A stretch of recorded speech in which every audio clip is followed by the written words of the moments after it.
Sir మనం చూసాం పౌలు పిల్లలతో ఏమంటే నేను నిన్ను బలవంత పెట్టి దలుచుకోలేదు, నేను నిన్ను ప్రెషరైజ్ చేయదలుచుకోలేదు. నోడౌ ఒనేసిము వలన నీకు నష్టం కలిగింది, నీవు నా ద్వారా రక్షించబడ్డావు, నీవు నాకు సహోదరుడు. ఒనేసిము కూడా రక్షించబడ్డాడు, అతను కూడా సహోదరుడు. మరి అతన్ని సహోదరుడిగా స్వీకరించమని నేను నిన్ను రిక్వెస్ట్ చేస్తున్నాను అని. ఇలా చేయడం ద్వారా ఒనేసిము ఫిలమోను నీకు జీవితాంతము లాభదాయకంగా ఉంటుంది. ఏంటంటే నువ్వు ఒక సేవకుని మాత్రమే పోగొట్టుకుంటున్నావు, కానీ ఒక సహోదరుని పొందుకుంటున్నావు. నీకు లాభం ఏంటంటే ఒక సహోదరుడు వస్తున్నాడు. గమనించవలసిన విషయం ఏంటంటే సేవకునికి సహోదరునికి తేడా అనుకున్నాం.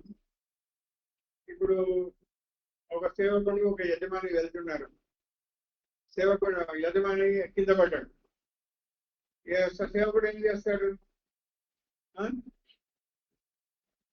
లేపుతాడు, తర్వాత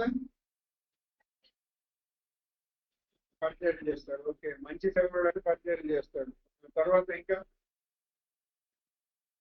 చెప్పండి తొందరగా, ఏం చేస్తాడు? కీర్తన పాడాడు.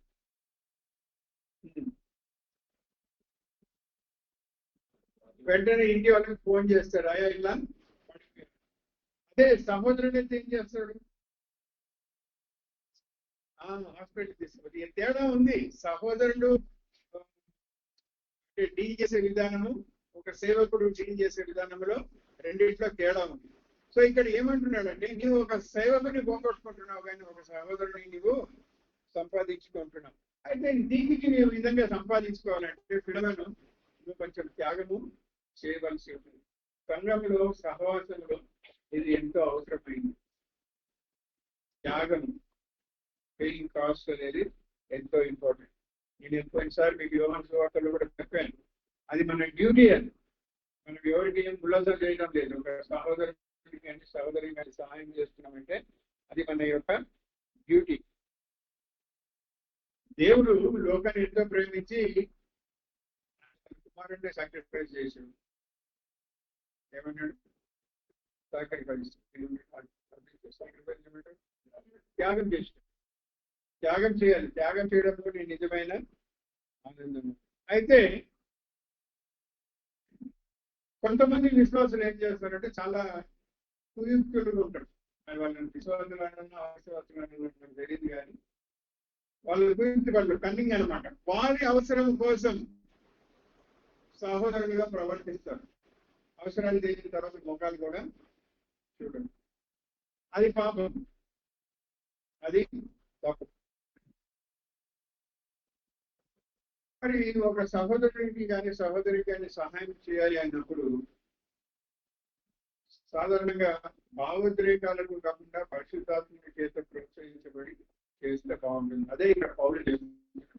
నేను నిన్ను ప్రెషరైజ్ బలవంతం చేయదలుచుకోలేదు అంటే అర్థం ఏంటంటే నీవు అరే పౌలు గారు కదా చెప్పాడు కదా అని ఒక్క అవకాశం ఎమోషనల్ గా నీవు సాక్రిఫైస్ చేయకుండా పరిశుద్ధాత్మని చేత ప్రోత్సహించబడి దైవికమైన ప్రేమను ప్రదర్శించు దాని యొక్క. మరి చాలా మందికి ఇక్కడ తెలియకపోయింది.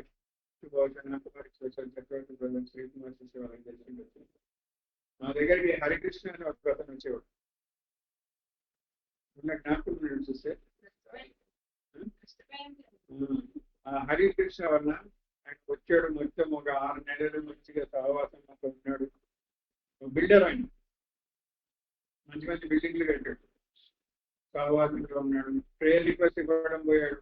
ఇష్టం కలుగుతా ఉంది అది ఇది. ఒకసారి కేసీఆర్ వల్ల వేనల్లుడు కొట్టడానికి వచ్చి చంపేయడానికి వచ్చాడు. అప్పుడు శ్రీకుమారి సిస్టర్ అడ్డం పడి వాళ్ళ ఇంటికి పోయి రిక్వెస్ట్ చేసి అన్నాడు, మీరు మరి గ్యారెంటీ ఇవ్వండి, మీరు డబ్బులు ఇవ్వాలి, నాకు ఇవ్వడం లేదంటే సిస్టర్ అప్పుడు 5 లక్షలకి చెక్ రాసి ఇచ్చింది. గ్యారెంటీ ఇవ్వకపోతే ఎంకరేజ్ చేస్తుంది. అది మరి అది ఎన్కేస్ గా వాడు ఇవ్వలేదు, ఆయన లాయర్ నుండి నోటీస్ పంపించాడు, చెక్ ఇది కాలేదు, పూర్తి డబ్బులు లేవు అని. ఈ విధంగా మా సిస్టర్ నాకు పెట్టాడు. తర్వాత నా దగ్గరికి వచ్చి నాకు చాలా ప్రాబ్లం ఉంది బ్రదర్, ₹1,00,000 కావాలి అంటే, నా దగ్గర ఏం లేదండి, ₹1,00,000 నేను లేవు అంటే, మరి ఎట్లా ఒకటి దిగింది కదా అంటే, నేను చెప్తున్నాను, అది పెళ్ళైన తర్వాత డిసెంబర్లో పెళ్ళయింది, జనవరిలో సిస్టర్ బర్త్డే, ఆ బర్త్డేకి ఒక 200 గజాలు భూమి కొన్నాను నేను నాగారం. నేనన్నా ఆ పేపర్స్ తప్పించి నా దగ్గర ఏం లేవంటే, సరే అది ఇవ్వండి బ్రదర్, దాన్ని పెట్టి లోన్ తీసుకొని నేను మీకు ఒక 10 నెలల లోపల ఇచ్చేస్తాను. నేను సరే, నేను బాంబేలో ఉన్నాను అప్పుడు. సిస్టర్ దగ్గరికి వెళ్ళి బ్రదర్ ఇట్లా అన్నారంటే, ఆ పాపకు ఫోన్ చేసి నేను సరే ఇప్పుడు మరి ఏం చేస్తాను, సహోదరుడు కదా సహాయం చేయాలి. ఆ మహానుభావుడు ఏం చేశాడు, సిస్టర్ మీరు ఇక్కడ సంతకం పెట్టాను అని ఒక పేపర్ మీద, ఆ పేపర్లో ఏం రాకుంటే 1,00,000 కాదు, ఆమె చదవలేదు, తర్వాత రాస్తున్నాడు. దాంట్లో పాత్రధారి వచ్చి మన రాజు వాళ్ళ ఇచ్చిన ఆయన, అంటే ఎవరైతే డబ్బులు ఇస్తున్నారో ఆయన తరఫున వచ్చాడు. ఆయన ఏమో మాకు మోసం చేయలేదు, ఆయన ఎవరో మాకు తెలియదు కూడా. వచ్చి ఆయన ఏం చేశాడు, 1,00,000 చెప్పి 3,00,000 అని డ్రాప్ చేసి దాన్ని, ఒకవేళ నేను 3 నెలల్లో దీన్ని విడిపించకపోతే ఆయన పేరు మీద రిజిస్టర్ అయ్యేటట్టు ఆ విధంగా మోసం చేసేది. ఇప్పటికి మేము కొన్నిసార్లు ఇక్కడ రాత్రి నాకు నిద్ర పట్టలేదు.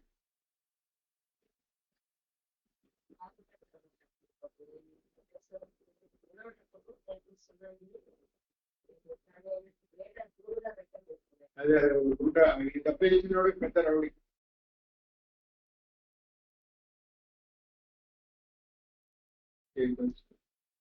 మరి ఇంతవరకు మరి మా మావిడ మంచిగా ఎట్లుంటాను నాకు తెలియదు, ఇన్ని సంవత్సరాలు అయితే. కానీ దేవుడు తక్కువ చేయలేదు, ఏదైతే నష్టపోయామో దాన్ని సో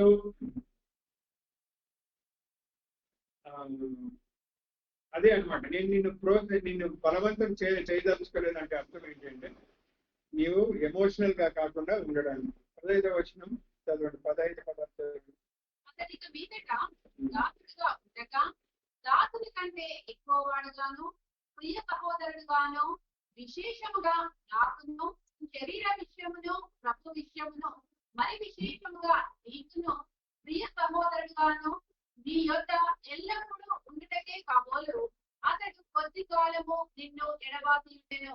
చూడండి, ఇక్కడ పౌలుడు ఫిలోమెనకు ఒక అంటే పాజిటివ్ తలంపులు ఇస్తున్నాడు. అదే అని అంటారు పాజిటివ్ థింకింగ్ అని. Positive thinking, negative thinking. ఎప్పుడైతే మనిషికి పాజిటివ్ థింకింగ్ ఉంటుందో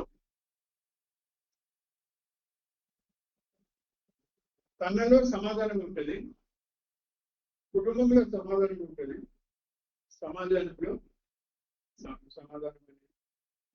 సో పాజిటివ్, అదే పాజిటివ్ థింకింగ్ పౌలు ఇక్కడ ఫిలోమెనకు నేర్పిస్తున్నాడు. ఏ విధంగా అయితే దేవుడు మరి ఏమీ ఆశించకుండా తన కుమారుణ్ణి అంటే త్యాగం చేసి మరి ఏదైతే పోగొట్టుకున్నామో దానిని సమకూర్చుకున్నాడో, అదేవిధంగా నీవు నష్టపోయినప్పటికీ నీవు త్యాగం చేయడం ద్వారా, క్షమించడం ద్వారా నీవు ఒక సహోదరుని సంపాదించుకున్న వాడవుతావు అని పాజిటివ్ థింకింగ్ గురించి చెప్తున్నాడు. మనిషికి ఉండవలసింది పాజిటివ్ థింకింగ్. చాలా కోర్సులు ఉన్నాయి పాజిటివ్ థింకింగ్ మీద. చాలా మనుషులు, గొప్ప రచయితలు పాజిటివ్ థింకింగ్ మీద రాశారు. ఒకతను పాజిటివ్ థింకింగ్ మీద ఒక పెద్ద బుక్ రాశాడు, అది బెస్ట్ సెల్లర్ అయిపోయింది. కానీ ఆయన కుమారుడు ఆత్మహత్య చేసుకున్నాడు. సో పాజిటివ్ థింకింగ్ అనేది థియరీ కాదండి, ప్రాక్టికల్ గా. సాధారణంగా మన కుటుంబాలలో మనకు ఫర్ ఎగ్జాంపుల్ భార్యాభర్తల మధ్య మనకు లొసుగులే కనిపిస్తాయి, పాజిటివ్స్ కనిపించవు. నెగిటివ్సే కనిపిస్తాయి. సరే, ఒకవేళ నెగిటివ్స్ ఉన్నా కూడా ఆ నెగిటివ్స్ ని చేసుకోవడానికే ఉపయోగించుకోవాలి, కానీ దాన్ని ఎత్తి చూపి పొటిగి దాన్ని మరింత చించడానికి కాదు. అది పాజిటివ్ థింకింగ్. సో ఇక్కడ పౌలు అదే నేర్పిస్తున్నాడు, అదే అతనికి చెప్తున్నాడు.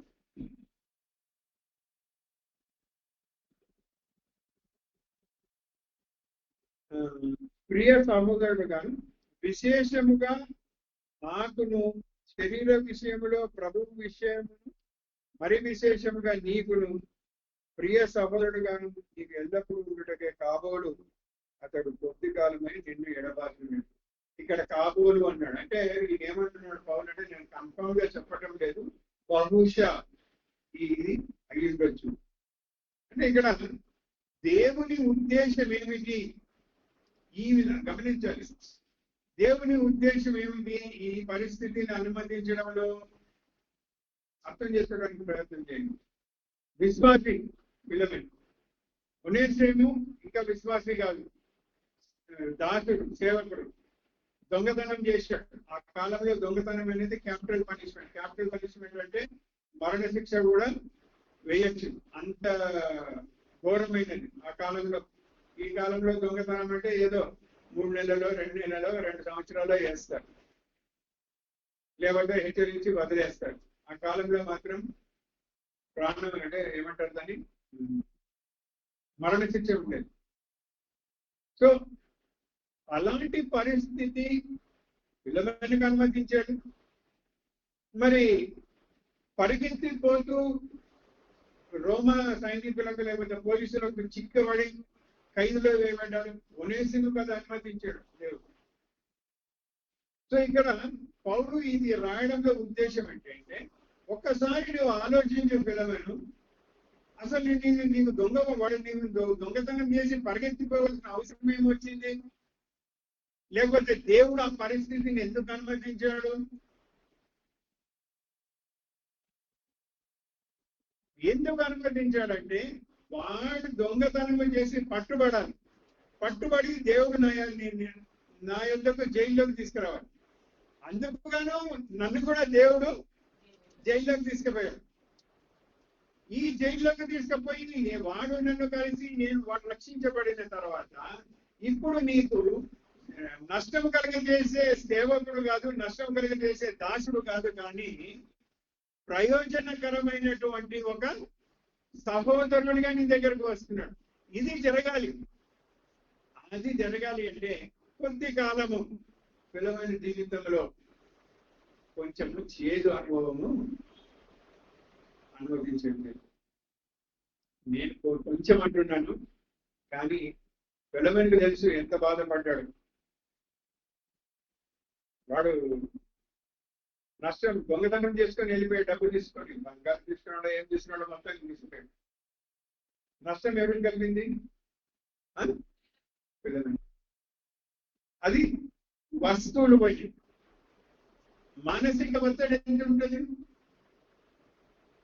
నేను మీకు చెప్పాను కదా, హరికృష్ణ చేసిన దానికి రాత్రులు నాకు నిద్ర పట్టేది కాదు, బీపీ రైజ్ అయిపోయేది. ఎవరికైనా అయిపోతుంది. 200 గజాలు మంచి ఉద్దేశంతో సాయం చేస్తే వాడు దానిని అమ్మేసినట్టు రాపీ చేసుకొని ముఖం చూపించకుండా ఎక్కడో వెళ్ళిపోయింది. ఇప్పుడు ఎక్కడ ఉన్నారో తెలియదు. వాళ్ళ అమ్మ నాన్నలు ఇక్కడ ఉంటారు. వాళ్ళ దగ్గర వద్ద మాకేం తెలుసు, మమ్మల్ని అడిగి అప్పుడు చక్రవర్తి బ్రదర్ ఒక మాట అన్నాడు, బ్రదర్ వాళ్ళ అమ్మ నాయనలు ఉన్నారు, ఇంత పెద్ద బిల్డింగ్ ఉన్నది, ఏం నగర్ ఇది? మణిపురంలో అంత పెద్ద బిల్డింగ్ ఉంది వాళ్ళకి. వాళ్ళ తల్లిదండ్రులకు సాయం చేయకున్నప్పుడు మీరెందుకు చేస్తున్నారు బ్రదర్ అని ఒక మాట అన్నాడు. నేనన్నా ఒక సహోదరునిగా ఎట్లా మనం చూస్తూ అనుకుంటాము, తల్లిదండ్రులు అవిశ్వాసులు, దేవుని ప్రేమ చూపించాలి కదా. సో దేవుని ప్రేమ చూపించడానికి దయాన్ని ఆహ్వానించవలసి వచ్చింది. సరే, ఏది ఏమైనప్పటికీ ఇక్కడ ఏమంటున్నాడంటే, ఆయన మోసగాడు మమ్మల్ని అందరినీ మోసం చేశాడు. సంఘంలో చాలా మంది దగ్గర కూడా డబ్బు కొట్టు. సరే, వదిలేండి. ఇక్కడ ప్రభు ఏమంటున్నారు, పౌలు ఏమంటున్నాడంటే ఇదంతా దేవుడి పరిస్థితి ఎందుకు అనుమతించాడు అంటే దొంగ రక్షింపబడి ప్రయోజకుడైన సహోదరుడు నీకు కావాలి. కానీ దానికే కాదు నువ్వు వస్తువులను పోగొట్టుకున్నావు. టీకే పోలీసు వాళ్ళు పట్టుకున్నారు. ఆ కాలంలో పోలీసులు చాలా శక్తిగా ఉండేవాళ్ళు. ఏదైతే పట్టుకున్నారో అది తిరిగి అప్పు చెప్తారు. ఈ కాలంలో కాదు, ఒక బంగారు నగలు ఒక 10 తులాలు దొంగ తెచ్చుకోమంటే 1 తులం దొరికింది మాకు అంటుంది. ఆ కాలంలో అట్లా కాదు, వాళ్ళు నీకు పోయిన వస్తువులు నీకు దొరికాయి. కానీ ఇది దొరికే సమయంలో మధ్యలో ఆయనకు మానసిక వ్యధ ఎంత ఉంటుండొచ్చు. ఒకటేమో తనకు వ్యక్తిగతంగా, రెండవది ఇంట్లో ఎవరున్నారు, అభివృద్ధి ఉంటుందా, ఆ బంగారు నీటిలో తీసుకుపోయినాడు వాడు ఎంత కష్టపడి తీసుకున్నాడు, ఎక్కడి నుండి తీసుకున్నాడు. ఈ భార్యతోటి ఆయనకు కొడుకు అర్కిప్ప ఆడుకున్నాడు. ఏం నువ్వు ఎంత కుదిరాడు, వాడిని తీసుకున్నది ఎట్లా చేసిన కొడుకు అని భార్య అని ఒక మాటలు అనిపించుకున్నాడు, ఒక వస్తువులు ఒక అవమానం ఇన్ని అవస్థలు ఆయన పడ్డాడు. నీవు అతన్ని సహోదరునిగా చేర్చుకోవడానికి దేవుడి పరిస్థితి అనుమతించాడంటే ఇక్కడ ఒకటి ఆయన ఏం చెప్తున్నాడంటే దేవుని బిడ్డలైన వారి మధ్య దాసుడు యజమాని అనే ఒక ఏమంటారు వ్యత్యాసం అనేది ఉండకూడదు. ప్లీజ్ ఆత్మీయంగా సహజముగా కూడినప్పుడన్నా అలాంటి వ్యత్యాసం ఉండకూడదు. నో డౌట్ దాసుడు ఆయన తన పని చేయాలి, యజమాని ఆయన తన పని చేయాలి, తన ధర్మాన్ని నెరవేర్చాలి.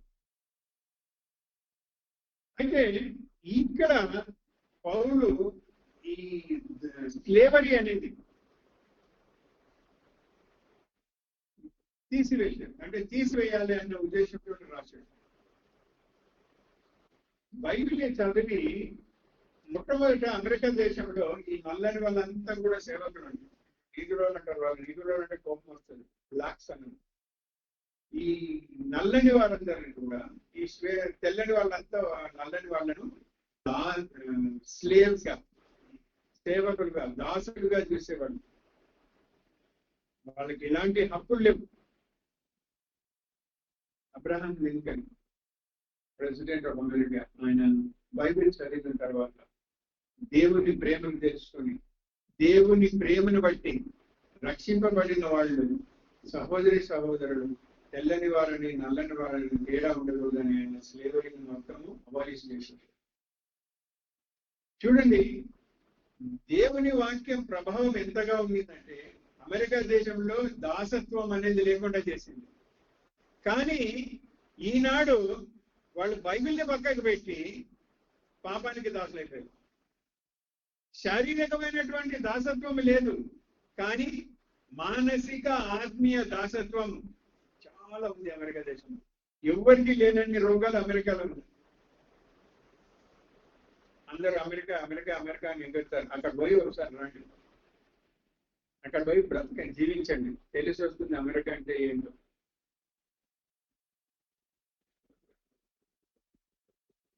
దేవుని వాక్యం గ్రంథం బైబిల్ని పక్కకు పెట్టేసి పాపం పాపమునకు దాసులైపోయిన దేశం. దేవుడి ఉగ్రత దాని మీద వచ్చి తీరుతున్నారు బట్టి. కాబట్టి దేవుని వాక్యము ఒక మనిషిని ట్రాన్స్ఫార్మ్ చేస్తుంది. సమాజాన్ని మనిషి ద్వారా కుటుంబాలను ట్రాన్స్ఫార్మ్ చేస్తుంది, కుటుంబాల ద్వారా సమాజమును ట్రాన్స్ఫార్మ్ చేస్తుంది. తర్వాత 17వ వచనంలోకి వచ్చే వాళ్ళకి ఏమంటాడు, కాబట్టి నీవు నన్ను నీతో పారివానిగా ఎంచిన ఎడల నన్ను చేర్చుకున్నట్టు అతనిని చేసుకొనుము. సో ఇక్కడ ఏమంటున్నాడంటే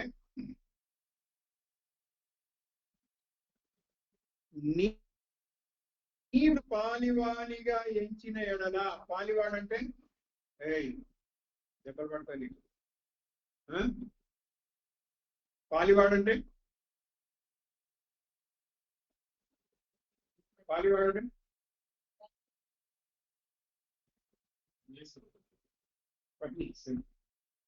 ఏమి ఇట్లా అంటున్నాడు చెప్పు బ్రదర్.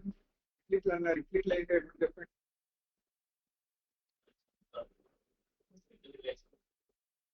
ఇంటి రిలేషన్, మీ ఇంటి రిలేషన్స్ ఎవరు ఉంటున్నారు ఇక్కడ? ముగ్గురు ఇద్దరే కనిపిస్తున్నారు. తెలియదు. సో ఏమి మీ పాలి భాగస్తులు?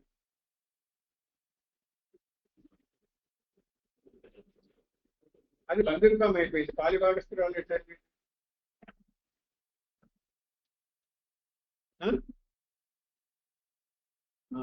పాలి భాగస్తులు అంటే సమానం. సో మీరు సిస్టర్ తీసుకోవచ్చు. కానీ ఇక్కడ యాక్చువల్లీ ఒక విధంగా కరెక్టే అది. యాక్చువల్లీ పాలి భాగస్తుడు అంటే ఇంగ్లీష్ లో ఎట్లా ఉంది చదవండి, మీకు తెలుస్తుంది. If thou count me therefore a partner, receive him as partner. ఏమండి పార్ట్నర్? పార్ట్నర్ అంటే ఏదైతే ఉందో దానిలో భాగం ఉంది. పార్ట్నర్ అనేది ఏముంది? 100 ఉంటే దాంట్లో 10 parts నావి, 20 parts నావి, 30 parts నావి.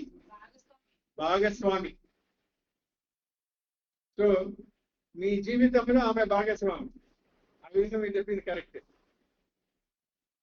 అదేనా? సో పార్ట్నర్ అన్నమాట. సో ఇక్కడ ఈయన ఏమంటున్నాడంటే, నీవు నీతో నన్ను పార్ట్నర్ గా ఎంచిన ఎడలా అని అంటున్నాడు. ఎవరు పార్ట్నర్? ఎవరికి పార్ట్నర్? దేనిలో పార్ట్నర్?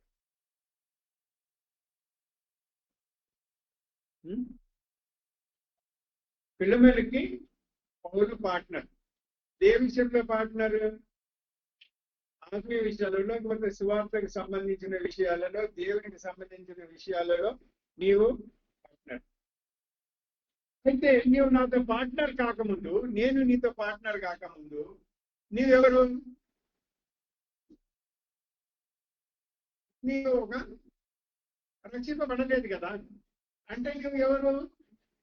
నీ మీదకి ఏం రావాలి? శిక్ష రావాలి. ఏమిటా శిక్ష? పాపం వల్ల వచ్చే జీవితం మరణం. సో నీవు మరణ శిక్షకు పాత్రుడు. మరణ శిక్షకు పాత్రుడు అయిన నీవు రక్షింపబడిన తర్వాత నాతో ఏమయ్యావు? పాలి భాగస్వామి, భాగస్వామి, పార్ట్నర్ అయినావు. ఇప్పుడు ఒనేసిము నాతో ఏమయ్యాడు? పార్ట్నర్, భాగస్వామి అయ్యాడు. కాబట్టి మన ముగ్గురు కూడా ఎవరు? భాగస్వామి. అందుకే తర్వాత అంటాడు 18, అతడు నీకు ఏ నష్టమైనా కలుగజేసిన ఎడలను, నీకు ఏమైనా రుణపడి ఉన్న ఎడలను అది నా లెక్కలో చేర్చును.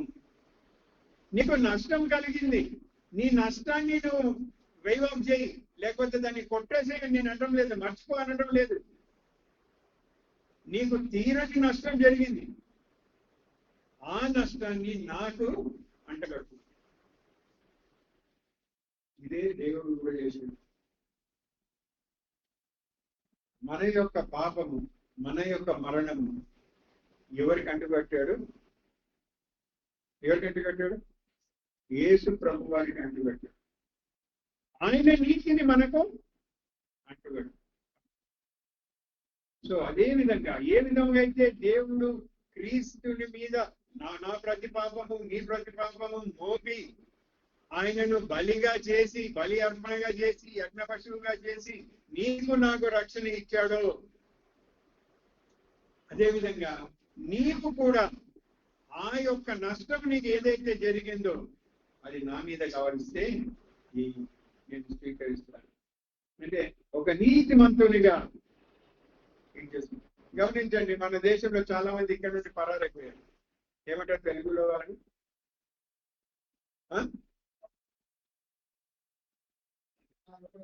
పారిపోయిన వాళ్ళని ఏమంటారు?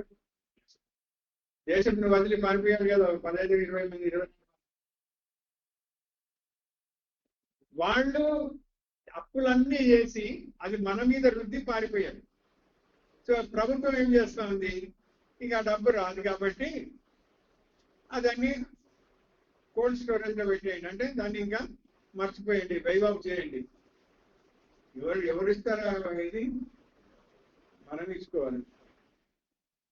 అంత పౌలు ఇక్కడ ఏమంటున్నాడంటే, నేను అట్లా వద్దు, నీకు ఏదైతే నష్టం కలిగిందో దాన్ని నేను మర్చిపో, వైవాబ్ చేయి, లేకపోతే మూల పెట్టే నేను అనడం లేదు, నీ నష్టాన్ని నేను అని ఏమంటున్నాడు 19:10. నేను నా స్వహస్తముతో ఈ మాట వ్రాయిచున్నాను, అది నేనే తీర్చును. అయినను నీ ఆత్మ విషయంలో నీవే నాకు రుణపడి ఉన్నావని నేను చెప్పనేలా. సో ఇక్కడ ఆయన ఏమంటున్నాడంటే, ఒనేసిమును బట్టి నేను నీకు అచ్చి ఉన్నాను, నా మీదకి రావాలి, కానీ పిలవైన రక్షణను బట్టి నీవు నాకు రుణపడి ఉన్నావు. అయినా కూడా నేను అది ఉంది కదా, దీనిని క్యాన్సల్ చేయమని నేను ఇప్పుడు సింపుల్ గా ఎట్లా అంటే, చక్రవర్తి గారు ఈయనకు సుధాకర్ బ్రదర్కి ఒక 1000 రూపాయలు ఇవ్వాలి.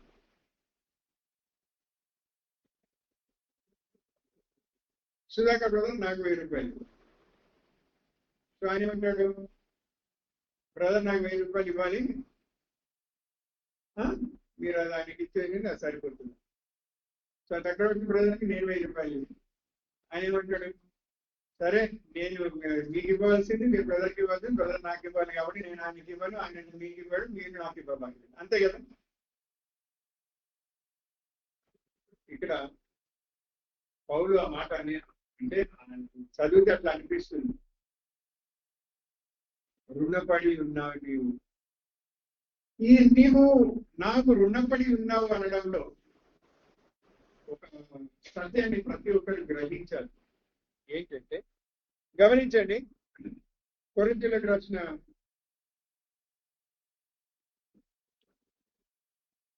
9వ మొదటి పత్రిక 9వ అధ్యాయం 15వ వచనం.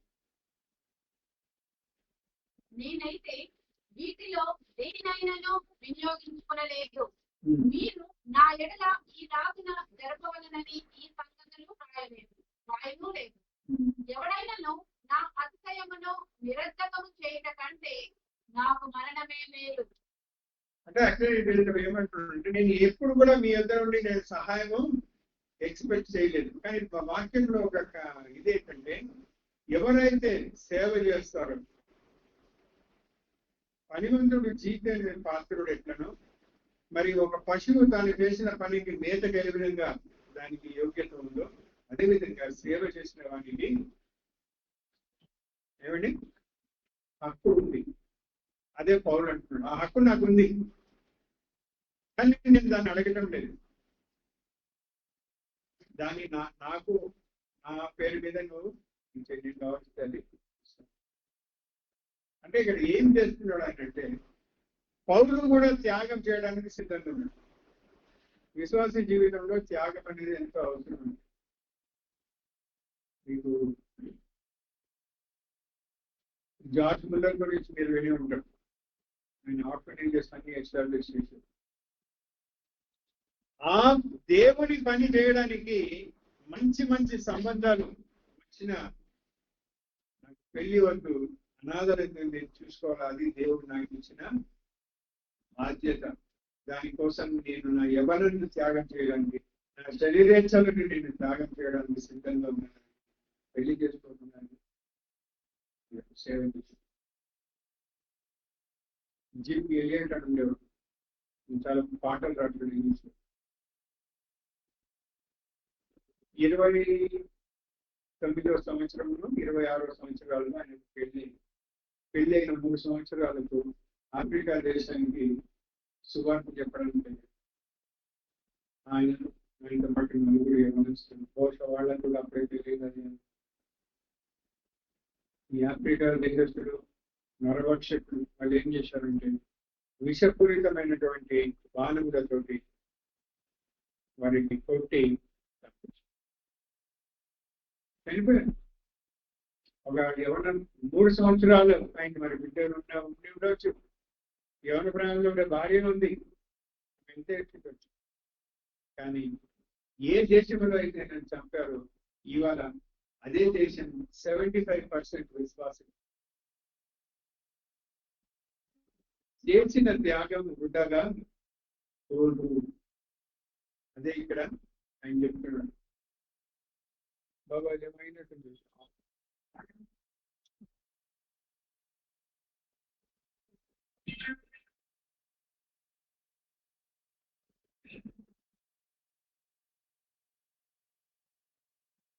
సో పౌలు కూడా ఏమంటున్నాడంటే నీవు ఈ త్యాగం చేయడం ద్వారా అది ఊరికే పోదు, దానికి తగిన ప్రతిఫలం నీకు ఒకటి ఉంటుంది. బహుశా ఈ లోకంలో నీకు అది దొరకవచ్చు, లేకపోతే అది నిత్యత్వంలో నీకు దొరకవచ్చు. కాబట్టి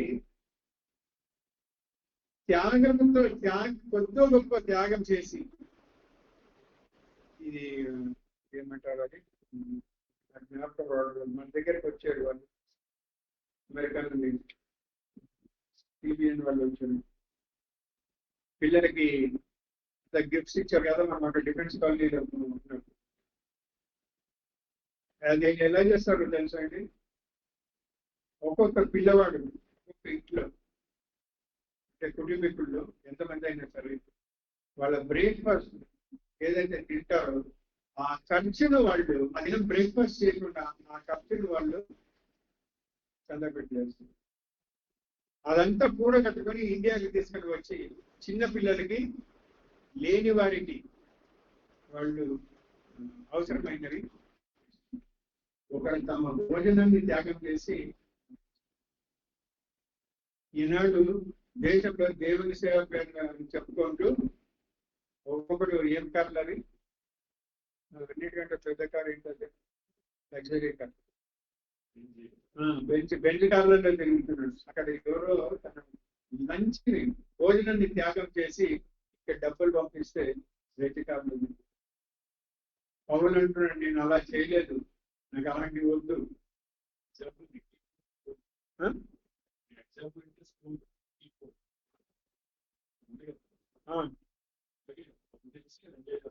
ఎంజాయ్ చేస్తున్నాం.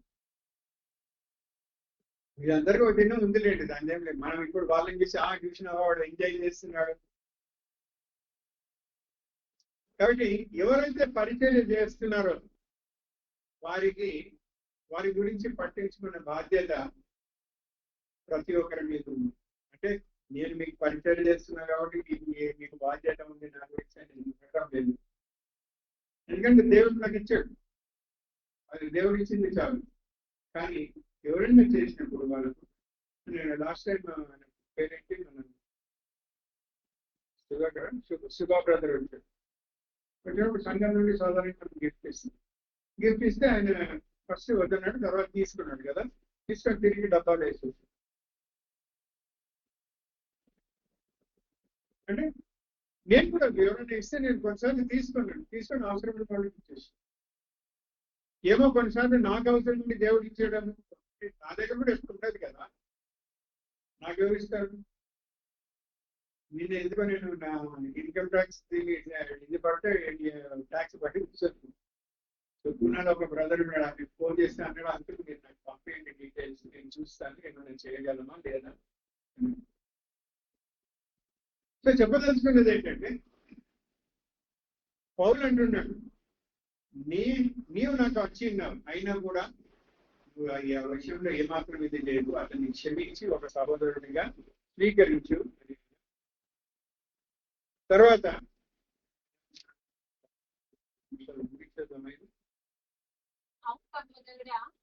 ప్రభువునందు నీ వలన నాకు ఆనందము కలుగనిమ్ము, క్రీస్తునందు నా హృదయమునకు విశ్రాంతి కలుగచేయము. ఏమంటున్నాడంటే ప్రభువునందు నీ వలన నాకు ఆనందము కలుగనిమ్ము. తర్వాత ఏమన్నాడు? క్రీస్తునందు నా హృదయమునకు విశ్రాంతి కలుగనిమ్ము. సో పౌలు ఇక్కడ ఏమంటాడు? రెండు సంగతులు అడిగాడు. ఏమన్నాడు? ఆనందం కావాలన్నాడు, విశ్రాంతి కావాలి. ఇప్పుడు గమనించండి, నాకు ఆనందం ఎట్లా కలుగుతుంది, విశ్రాంతి ఎట్లా కలుగుతుంది ఈ సందర్భంలో? ఏం బ్రదర్ మొబైల్లో నోట్స్ ఉన్నాయి చెప్పండి. ఒనేసును క్షమించి చేర్చుకోవడం ద్వారా నాకు ఆనందం కలుగుతుంది, నా మనసుకు నెమ్మది కలిగి. ఇది నాకే కాదు, ఒనేసిముకు కూడా ఆనందంగా ఉంటుంది, మనసు నెమ్మదిగా ఉంటుంది. ఎందుకంటే రక్షింపబడిన తర్వాత అయ్యో నేను నా యజమానిని మోసం చేసినానే, ఆయనకు నష్టం కలిగజేసినానే అని గిల్టీగా ఫీల్ అవుతున్నాడు కదా. నీవు క్షమించి స్వీకరిస్తే అతను కూడా ఆనందిస్తాడు. మూడోది ఏంటి? నీవు కూడా నీవు చేసిన కార్యమును బట్టి నీవు ఆనందిస్తావు. ఎప్పుడైతే ఇప్పుడు ఏమన్నది లూకా సువార్తలో, ఒక పాపి రక్షించబడితే పరలోకములో దూతలందరూ ఆనందిస్తారంట. అదేవిధంగా నీకు ఆనందము, నాకు ఆనందము, ఒనేసిముకు ఆనందము, పరలోకములో దేవుడికి ఆనందము, దేవదూతలకు ఆనందం. ఈ విధంగా నీవు ఏం చేస్తున్నావు అంటే నా హృదయానికి ఆదరణ కలుగ చేస్తున్నావు. గమనించండి, చెప్పడానికి చాలా ఈజీ ఉంది, కానీ ఆది సంఘంలో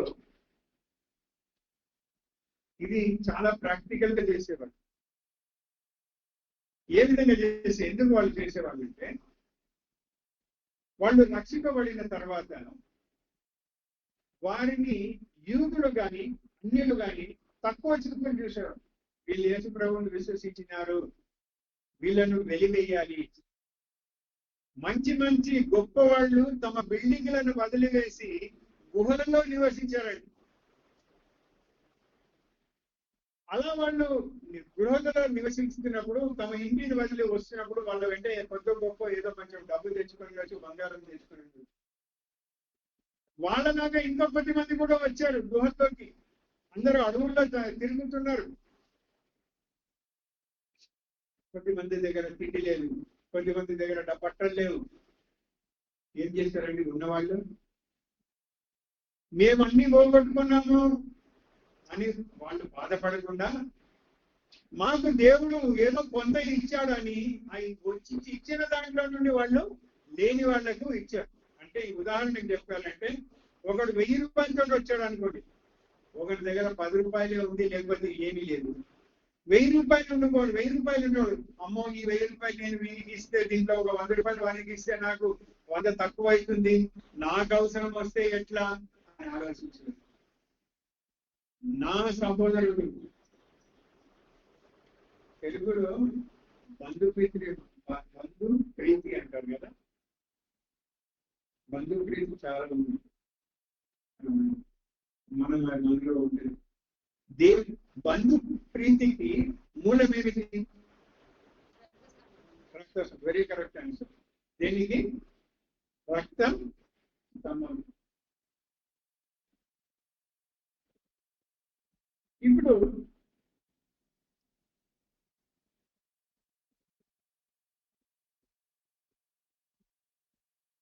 నేను ప్రియనా బ్రదర్ రక్త సంబంధం.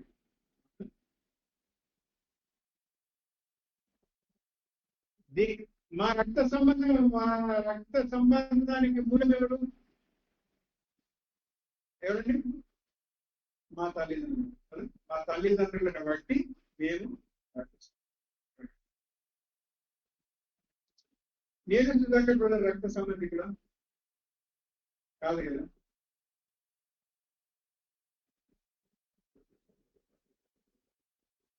అవునా కదా?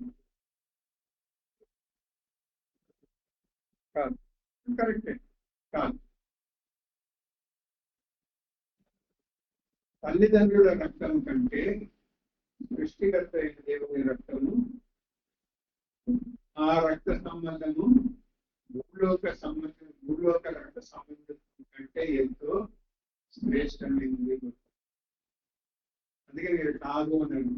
నేను మనసులో ఉంటుంది, మీరేమో కాదని. ఎందుకంటే మీరే కాదు, నేను కూడా అదే మాట అంటాను. ఎందుకంటే మన ఫోకస్ అంతా ఏముంది? శరీరమును బట్టి ఉంటుంది. కానీ క్రీస్తు రక్తము చేత విమోచించబడి క్రీస్తు శరీరంలో అవయవంలో అయినాం కదా మనము. రక్త సంబంధికులు కాదని ఎట్లంటారు? మరి రక్త సంబంధికులు అయినప్పుడు వీళ్ళు రాజులు, వీళ్ళు కమ్మాళ్ళు, వీళ్ళు మాదిగోళ్ళు, వీళ్ళు మాలోళ్ళు అని ఉండనే ఉండకూడదు. వీళ్ళు కాపులు. ఎందుకు? క్రీస్తు రక్తంలో ఏ రక్తం? అట్లీస్ట్ మన రక్తాల కన్నా ఏబిసి సారీ ఏబిఓ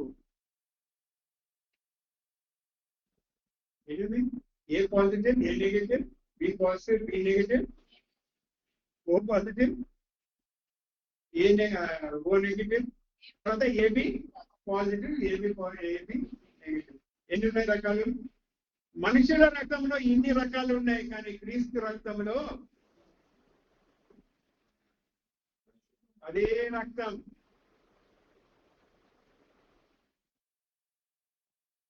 ఎందుకు మరి ఎందుకు ఇది చేయడం? ఒకవేళ అలాంటిది మన జీవితాలలో అకామిడేట్ చేసుకున్నాం, అలాంటి మన జీవితాలలో అనుమతించినాము అంటే క్రీస్తు రక్తాన్ని గౌరవించినాము. సింపుల్ గా నేను చెప్పాలి, ఒక సహోదరుడు ఇద్దరు సహోదరులు ఒకడు ఉండుకొని వీడు నిజంగా నా సహోదరుడా అని అనుమానపడితే ఎవరిని అనుమానపడినట్టు చెప్పండి? ఇద్దరు సహోదరులు అంటే అన్నదమ్ములు, అన్నదమ్ములు కానీ అక్క చెల్లెళ్ళు కానీ ఎవరిని అనుమానించినట్టు? తల్లిదండ్రుల తల్లిదండ్రులు. అర్థమైతే అన్న నేను చెప్పేది? మరి క్రీస్తు శరీరంలో ఒక సహోదరుడిని మనం ఆ విధంగా చూస్తే ఎవరిని అవమానించినట్టు? అక్కడ తల్లిని అనుమానిస్తున్నాము, ఇక్కడ క్రీస్తును అవమానిస్తున్నాం. అది పౌరులు గారు అనుకుంటున్నాం. కష్టమే నేను చెప్పేది మీకు. సొసైటీ విల్ నాట్ యాక్సెప్ట్, దానికి అతీతంగా ఉండాలి. అందుకే మనం ఆత్మీయ కుటుంబం, అందుకే మనం ఇహలోక వాసులు కాదు. ఇది ఆది సంఘంలో వాళ్ళు చేసి చూపించారు కదా, ఆది సంఘంలో వాళ్ళు చేసి చూపించారు. అందుకే అది ఎంతో బలమైనటువంటి శ్రేష్టమైన సంఘం. వాళ్ళు ప్రార్థన చేస్తే జరిగాయి. మనం ఈనాడు తలబలం పట్టుకొని ప్రార్థన చేసినా కూడా జవాబు దొరకటం లేదు. ఎందుకు?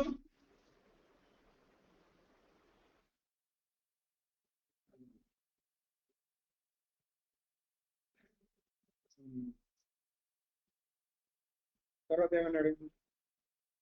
నీవు చెప్పిన దానికంటే నీవు ఎక్కువగా చేతువని ఎరిగి నా మాట విందువని నమ్మి నీకు రాయుచున్నాను. నేను చెప్పిన దానికంటే ఎక్కువగా నీవు చేస్తావు అంటే యాక్చువల్లీ పౌరు కాలంలో ఎలాగుండిందంటే ఎక్కువ చేస్తావని ఎందుకంటే ఆ కాలంలో ఈ రోమీలు ఏం చేసేవాళ్ళు అంటే ఈ విశ్వాసం పట్టుకొని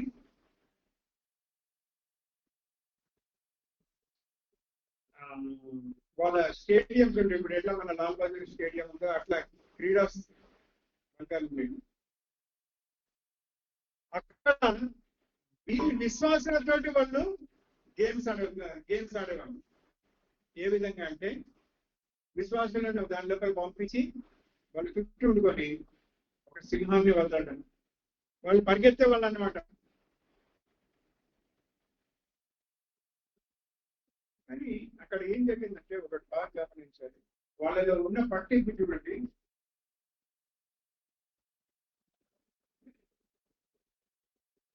ఒక తల్లి తన బిడ్డకు పాలిస్తున్న సమయంలో అందరిని బయటికి లాగి గ్రౌండ్ లోపల వేసేసి సింహాలను వదిలాం.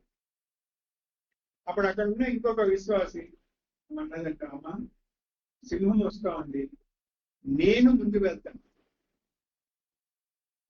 నీవు నీ బిడ్డకు. అది వాళ్ళు చూపించిన ప్రేమ, అది వాళ్ళు చేసిన త్యాగం. అందుకే అది సజీవ సంఘంగా ఉంది.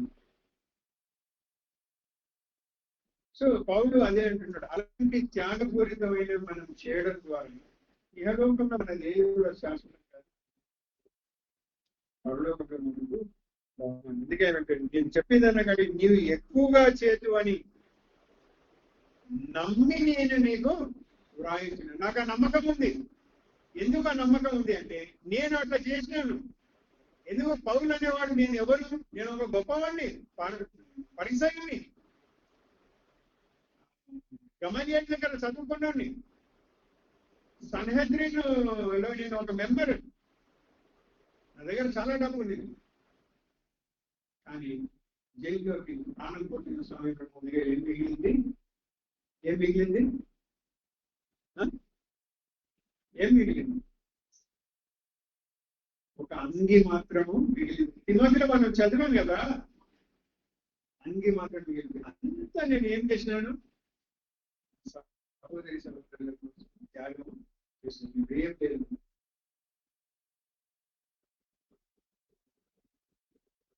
ఎఫెసీయులకు రాసిన పత్రిక 3వ అధ్యాయంలో అంటాడు, అడిగి ఊహించిన దానికంటే అత్యధికముగా దయచేసే దేవుడు. అడిగి ఊహించిన దానికంటే అత్యధికముగా దయచేసే దేవుడు మనలో ఉన్నాడు. కాబట్టి ఫిలోమిన, నేను చెప్పిన దానికంటే నీవు ఎక్కువగా చేస్తావని నేను నమ్ముతున్నాను. ఈ కాలంలో యేసుప్రభు బోధనకు ఏ మాత్రం విలువ లేదు, తావులేదు. ఏమన్నాడు? మీలో ఎవరికైనా అంగి అవసరం ఉంటే ఏమిమ్మన్నాడు?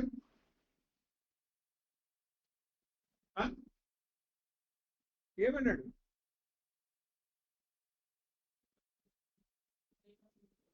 అంగితో పాటు 5 వస్త్రాలు కూడా ఇవ్వండి. ఒకటి మిమ్మల్ని 1 కిలోమీటర్ రమ్మంటే 2 కిలోమీటర్లు వెళ్ళండి. ఎవడు చెప్తున్నాడు ఈ కాలం? అరే వానికి పట్టలేవంట అంటే నాకే పని లేదంట. అట్లా ఉన్నాం.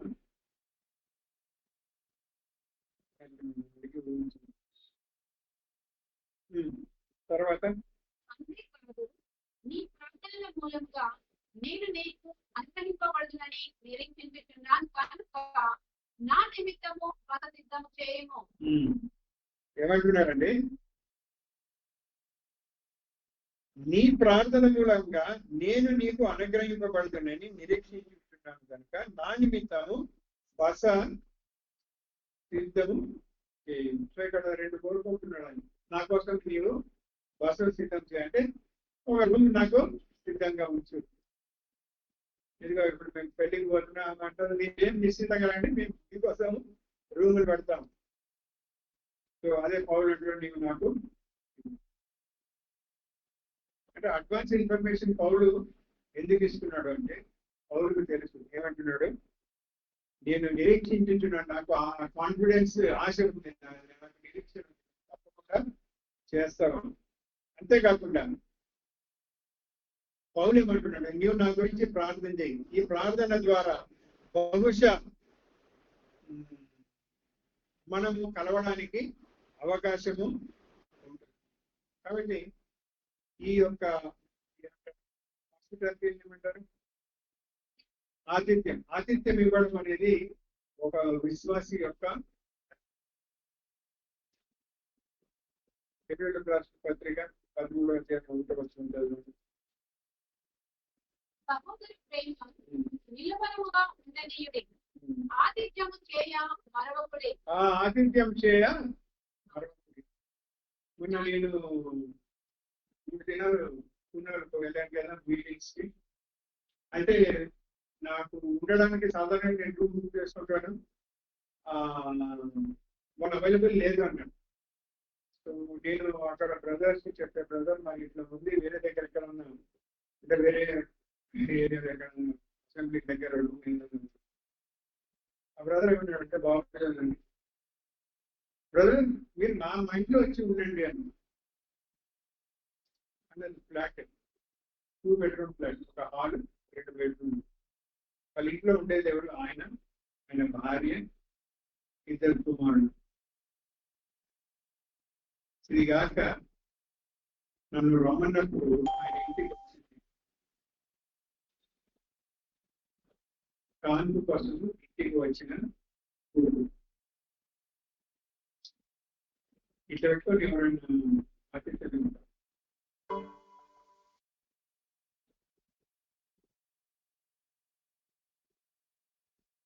చెప్పండి. తర్వాత చూద్దాం ఎక్కడన్నా వేరే దగ్గర ఒకటి చేస్తాను. నా దగ్గర పెట్టుకున్నాడు కదా.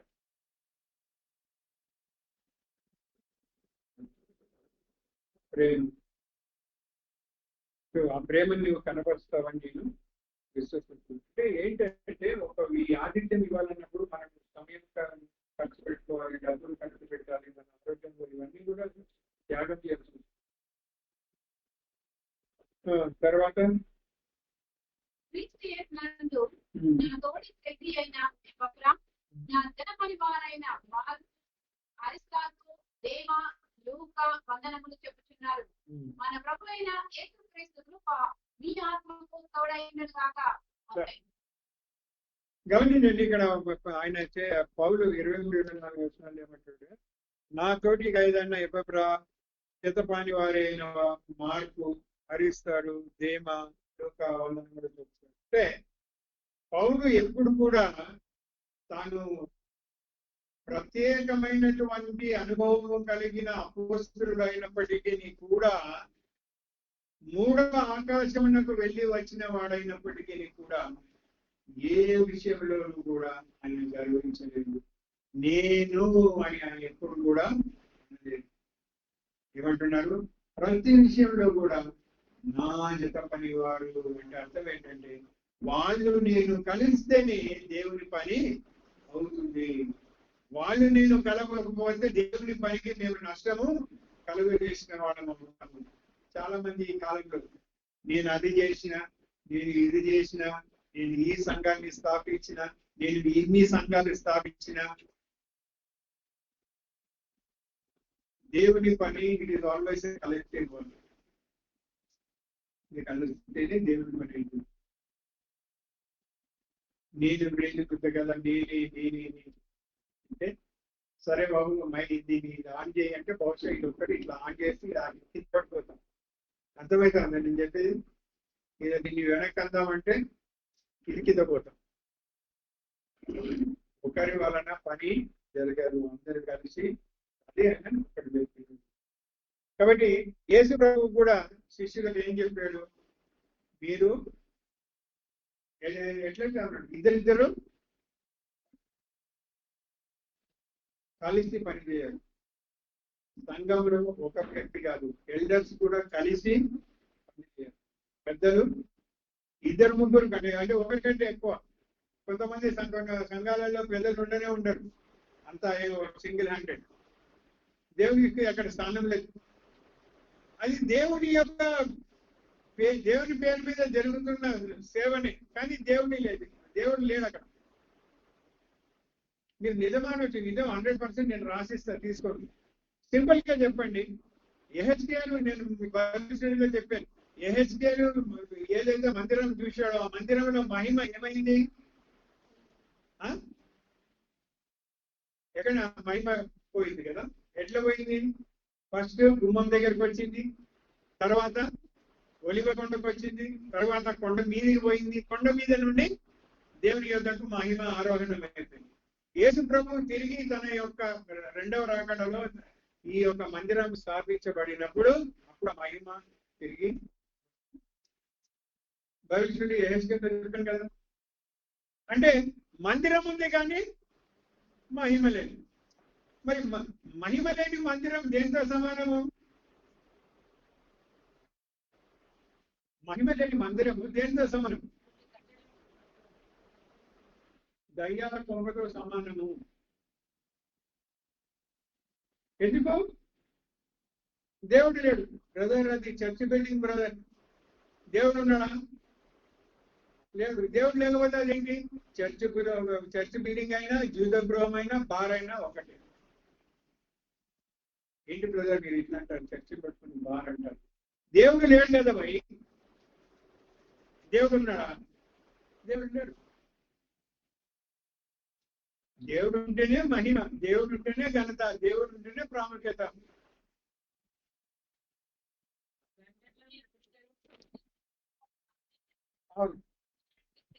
పంచనాలు ఇస్తున్నారు, బార్లు చేసేసారు, పప్పులు చేశారు. ఏదండి? నేను ఢిల్లీలో ఉన్నప్పుడు కొంతమంది విశ్వాసులు మేము కూర్చున్నాము. మా కూడుకోవడానికి స్థలం లేదు. మేమేం చేసామంటే మరి ఎక్కడ పోయితే కొంతమంది వాళ్ళు మీ చర్చ్ ఉంది కదండి అన్నారు.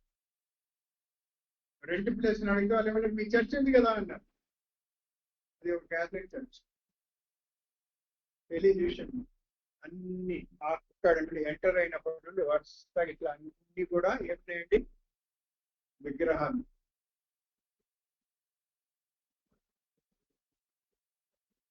మరి దేవుడు ఉన్నాడా? చర్చ్ కదా, చర్చ్ కదా, దేవుడు ఉన్నాడా? అయినా మేము అక్కడ కూడుకొని ఆరాధన చేసి రొట్టె విరిచేవాళ్ళం. ఎందుకో తెలుసా? మాకున్న ధైర్యం ఏంటంటే ప్రభు ఏమన్నాడు, ఎక్కడైతే ఇద్దరు ముగ్గురు నా యొక్క అధికారంలో కూడుకుంటారో నేను వారి మధ్యన. సో మేము అక్కడ కూడుకున్నంత వరకు ప్రభు ఉన్నాడు. మేము అక్కడి నుండి పోయిన తర్వాత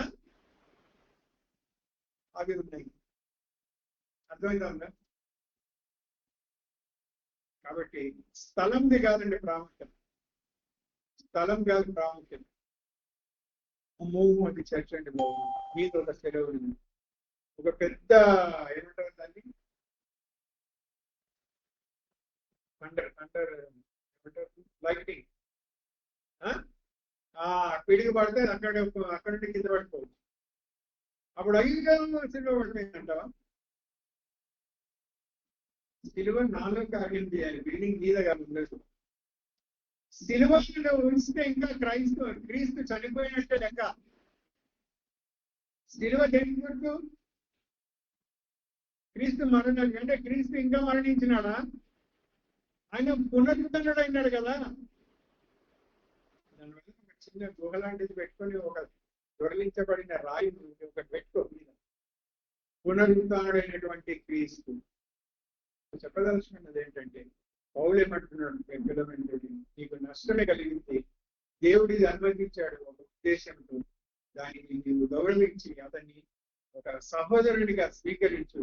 ఈ త్యాగం ద్వారా నీకు చెందవలసిన ఏమంటారు బహుమానం నిత్యత్వంలో దేవుడు నీకు ఇస్తాడు. సో ఇంతటితో పిల్లలైన పత్రిక అయిపోయింది. ప్రభు చిత్తం అయితే అంటే రేపు నెక్స్ట్ సండే తీసుకుంటారు. దాని తర్వాత మళ్ళీ మీరేం డిసైడ్ చేసేది ఏది లేకపోతే మాత్రం మెసేజ్లు కంటిన్యూ అవుతానే ఉంటాయి.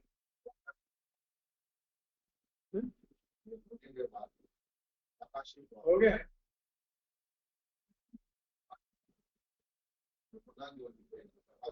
ఓకే. ప్రకటన అయిపోయింది కదా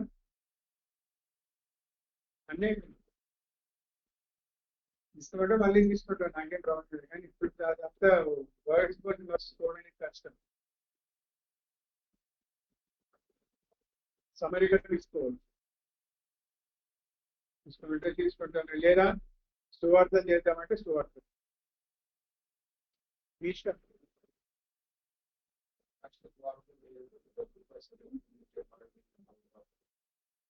ब्रदर्स को बोलो सब दुआ करो, फ्रेंड से दुआ करके